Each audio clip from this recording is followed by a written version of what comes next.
Fala galera, eu vou difusar com mais um vídeo pra vocês, como é que vocês estão? Hoje eu tô rindo, mas é desespero, viu? Espero que vocês estejam melhor do que eu. Por quê? Fui ameaçado de processo. Meus amigos, pois é. Tô me ameaçando, o SBS já não tá ficando legal, tá furando bolha. Fui ameaçado de processo, sabe por quem? Um careca. Ele mandou isso sair pra mim. Falou, fica esperto. Nunca falei mal de careca aqui, nem de careca, nem de calvo, não. Nunca falei, tá bom? Então, inclusive fiz promoção, pô. Burger King lá, pros calvão ganhar um hambúrguer de graça. Como assim? Ela tava me ameaçando processar. Porque eu pedi dica de qual shampoo ele utilizava nessa resposta. Aí ele não gostou e ficou mais bravo ainda. Então, esse é o SBS. Aqui ninguém provoca ninguém. Aqui é tudo família.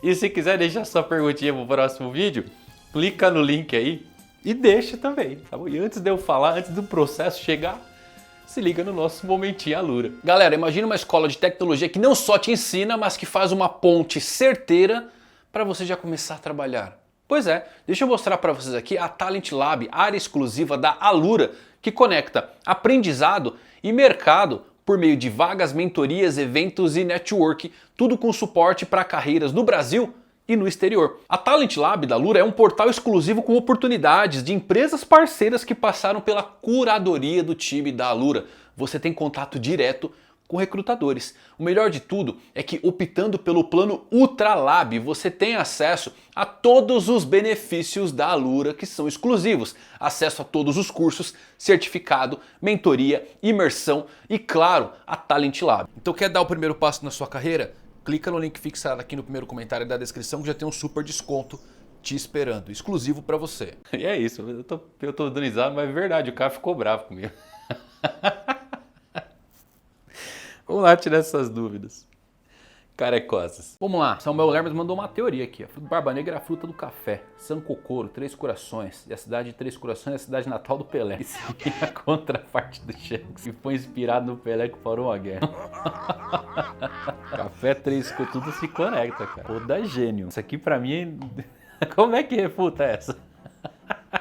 Tudo se conecta, cara. Impressionante isso daqui. Não pode ser. Três Corações é a cidade natal do Pelé? Eu fiquei chocado agora. Não, o Oda ele é muito gênio, cara. Ele fez realmente a conexão. Se você não sabe, o Shanks é inspirado no Pelé. Pelé parou uma guerra e o Shanks fez o quê? Ah, meus amigos, pois é. Em Marineford, inclusive, tem a versão estendida que ele chega com a bola embaixo do braço. Só de um, entendeu? Porque eu não tenho outro. Não pode ser isso aqui, cara. Isso aqui é legal. Gostei. Canônica essa aqui. Total canônica. Só no SBS mesmo. Oda gênio. Natsu mandou aqui que é a seguinte, ó. David Jones queria ser o rei do mundo muito antes do governo mundial existir. Ele não era só uma lenda entre os piratas, mas um dos primeiros portadores do D. Alguém que entendeu o verdadeiro valor da liberdade e do controle dos mares. O jogo Dave Backfight não surgiu como brincadeira, mas como uma forma antiga de dominar tripulações inteiras sem guerra direta, roubando forças, navios e alianças. Isso teria feito David Jones crescer rápido demais, chamando a atenção dos futuros 20 reis, e para impedir que ele se tornasse um novo Joy Boy, sua história foi apagada e transformada em mito. O governo mundial não apagou David Jones por acaso, mas porque ele representava um caminho alternativo para o trono do mundo, baseado em piratas e não reis. Esse finalzinho eu gosto porque tem a coisa do Barba Negra querendo tornar Hachinozu uma ilha afiliada ao governo mundial. Porque ele faria isso, né? Tudo bem que a gente pode ir para uns caminhos aqui, de tentar uma proximidade, ter acesso a Reverie, conseguir entrar para roubar alguma coisa, mas combina com essa temática final.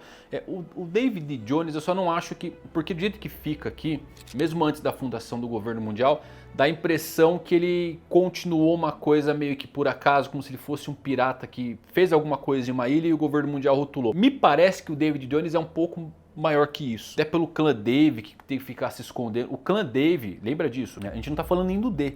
O clã Dave é o único clã entre os D que o governo mundial parece ter um tipo de torcida de nariz a mais. Inclusive tem Inclusive você vê os nobres ali vibrando quando descobriram sobre esse clã, né? Então eles estão além do ódio que eles sentem pelos D, que já são os inimigos jurados pelos deuses. Eu acho que ele fez algo a mais, eu acho que ele fez algum tipo de afronta a mais do que simplesmente deixar a ideia de que piratas poderiam ser rei do mundo, assim como Roger, né?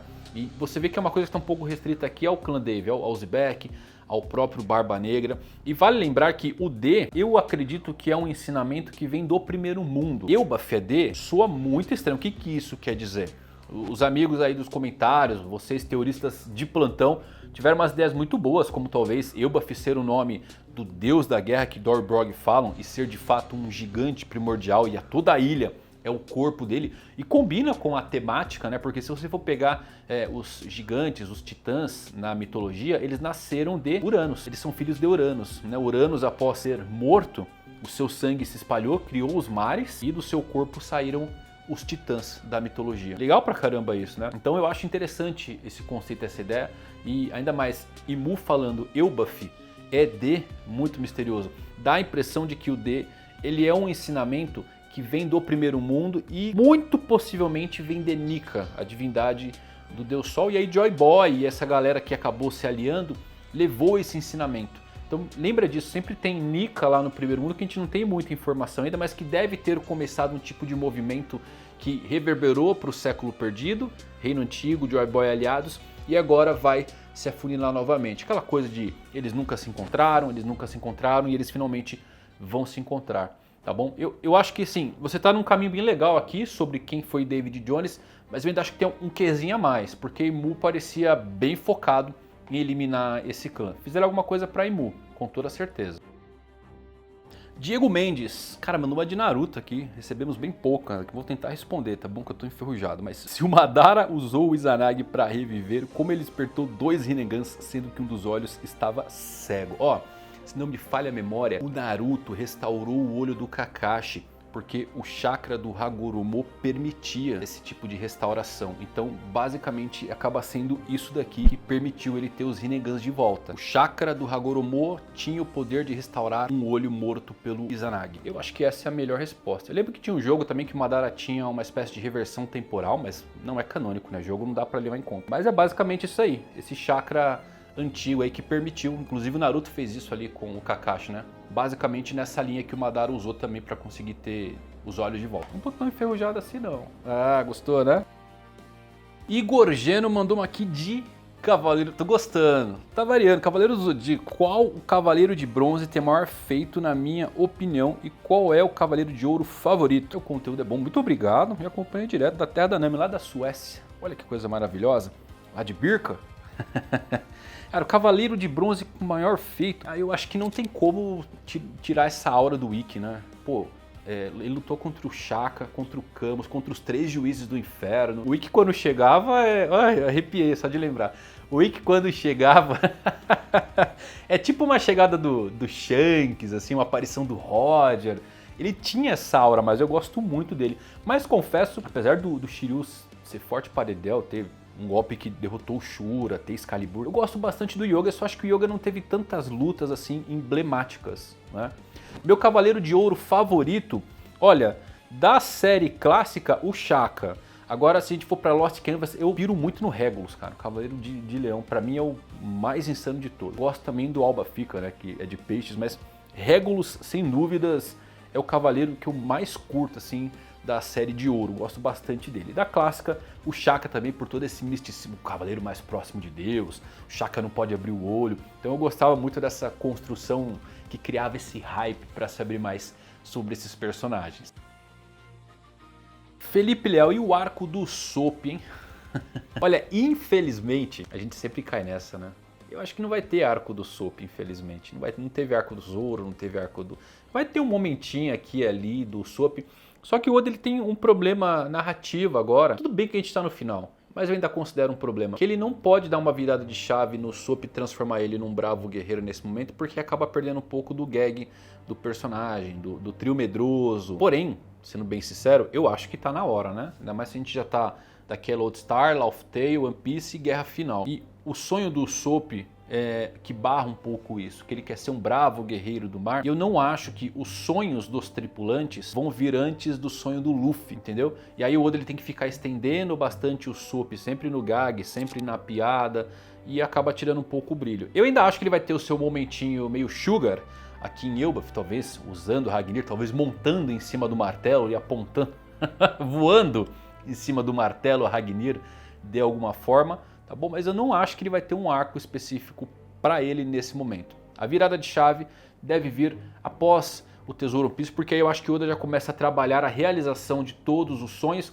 mas tem esse pequeno problema. O sonho do Luffy tem que vir primeiro, né? E aí acaba quebrando um pouquinho o Soap já realizar isso agora, e aí a outra galera fica esperando o Luffy. Eu acho que tira até um pouco o brilho da jornada do próprio protagonista. Matheus Almeida, pergunta simples, direta. Você acha possível uma sexta marcha? Tem que ter. Atualizou, né? O Oda quando começou o One Piece lá, os carros ainda era 4 marchas. Aí veio os carros de 5 marchas. A gente tá nos carros agora de 9 marchas, 12. Tá igual caminhão, marcha reduzida, entendeu? Mas ó, sexta marcha, sexta engrenagem vai acontecer, tá? Eu não sei se o Oda vai usar o termo sexta, talvez ele colocar tipo marcha zero, ou irado, né? Não é o ponto morto, mas vai ter, sim, uma próxima engrenagem. Lembra de alguns pontos aqui da trama. O Luffy despertou o Gear 5, beleza. Ele usou contra Rob Lute, não tem como ser o poder final do Luffy. Ele não vai usar um poder contra o Rob Lute, contra o Barba Negra e contra o... Tem que ter o senso sempre de progressão. Outra coisa, Mother Flame. Nas lendas do Hanuman, e lembra que o Bajarangan do Luffy, Bajarang é outro nome para o Hanuman, que é o deus macaco. Nas lendas do Hanuman, um dia ele sai lá de uma caverna e ele olha assim para uma árvore e ele vê uma fruta brilhante. Ele fala, vou comer essa deliciosa maçã que está brilhando, está me chamando. E aí ele vai, estica ali a mão para pegar a fruta, ele pega. Quando ele vai comer, chega um monte de deus e tome, porrada na cabeça, chute na barriga, arrebenta o Hanuman. Ele fala, por que vocês estão me batendo? Eles falam, seu animal, isso aí não é uma fruta, você estava tentando comer o sol. Gostaram do storytelling para contar uma lenda e um mito, né? O que isso quer dizer? O Luffy, ele vai consumir Mother Flame. Muito possivelmente ele vai consumir Mother Flame e aí ele consegue atingir o potencial do que é ser Nika, o deus Sol. E Musamá, se for uma antítese do Luffy, possivelmente é um deus que está completo. Nika está faltando alguma coisa, talvez o combustível do seu coração seja Mother Flame, que o Luffy pode acabar consumindo e aí, cabelos de fogo, chamas envolvendo. O sol, como vocês sabem, é muito presente no Japão, terra do sol nascente, carrega isso na sua bandeira. Quem assistiu Kimetsu no Yaiba sabe inclusive a respiração do sol, do fogo, como isso é importante, tá? Então a sexta marcha vai envolver diretamente o Luffy trazendo todo o potencial de Nika do primeiro mundo, talvez indo além do que o próprio Joy Boy conseguiu. Lembra lá no mural que tem um demônio com o sol na mão? Então ele vai consumir Mother Flame e vai conseguir ter o seu poder final, a sexta engrenagem, que é bem real, pode ter certeza. Evandro Ezegran, meu xará, mandou o seguinte, pode surgir um novo tipo de haki? O Sanji já vem flertando com o tipo de haki do amor, se assim podemos chamar, isso contra os Serafins e o Kizaru, apesar de ser meu personagem favorito, não acho que combine com ele o haki do rei. E ainda assim ele tem que rivalizar com o Zorão. Acredito que ele vai criar uma nova espécie de haki para conseguir lidar com os Cavaleiros de Deus, capacitando os outros membros da tripulação. Não gosto da ideia de alguém distribuir haki para os outros lutar, assim como o Naruto fez com seu chakra na guerra. Também não sou muito fã, tá? Apesar de eu trazer essas teorias de compartilhamento de haki, o Luffy conceder talvez poderes de Nika, eu não sou fã, porque são muletas, né? A gente gosta de ver os personagens trilhando seu próprio caminho, usando seus próprios poderes. Agora, respondendo sua pergunta aqui, criar um novo tipo de haki não é possível. O que pode ter são níveis mais elevados, isso eu acredito. O haki do Joy Boy, o anime flertou com um círculo mágico ali pro haki do Joy Boy também. A gente não entende muito bem ainda como que a imortalidade é quebrada, como eles podem ferir Imu. Então existem alguns níveis de haki que ainda não foram alcançados e mostrados na sua totalidade. A parte do amor aqui acaba sendo mais também aquele gag do Sanji, a piada, mas você tem o Garp acertando o Luffy com o seu punho do amor, você tem a Nami que consegue acertar o Luffy também, e o Oda falou que está relacionado ali a esse amor entre amigos da tripulação, por isso que ela consegue acertar. Agora, uma coisa completamente nova, exclusiva do Sanji, eu acho que não, tá? Eu acho que o Oda pode puxar muito mais aqui pro exoesqueleto, pra ele criar chamas, o Hell Memories influenciado aí pelas suas lembranças, o Okama Kenpo, que o Sanji pode usar. Mas uma coisa inédita e exclusiva do personagem, não. Não, porque o Haki ele já tem as suas regras estabelecidas. E você pode ter níveis, usos e variáveis. Aí a gente entra nas tonalidades. Cada Haki pode ser usado de uma forma muito exclusiva, muito única. Lembra do Fujitora, que consegue ver o contorno da alma das pessoas e por isso que ele consegue se mover, se localizar, saber quem é inocente, quem não é, mesmo sendo cego. É um uso muito único que ele tem, não é verdade? O mais próximo que chegaram disso foi o Sop, quando ele despertou esse Haki, conseguiu também ver uma silhuetinha por detrás do muro a uma longa distância. Então isso é interessante, as tonalidades funcionam. Um Haki do amor é apenas uma nomenclatura que o Sanji vai acabar utilizando, mas no fim das contas, aquela base de entendimento ainda vai ser muito próxima dos nossos companheiros. E o Sanji é um príncipe, né? Então por que não torná-lo um rei? Haki do rei para o Sanji é uma realidade enorme, até porque ele tem que estar em pé de igualdade com o Zoro. E Haki do rei para ele combina, tá bom? Combina com toda certeza. E é isso, bastante perguntas respondidas. Se você chegou até aqui, eu quero dar um salve especial. Você é demais, você é fantástico. Ó, tô deixando meu like pra você. Pode retribuir agora? Deixar um like aí nesse vídeo também? Melhor que isso, deixa sua pergunta pro próximo vídeo, né? Sem vocês ele não acontece. Obrigado por assistirem, meus amigos. Espero que vocês tenham gostado e se divertido. Até o próximo. Valeu e fui.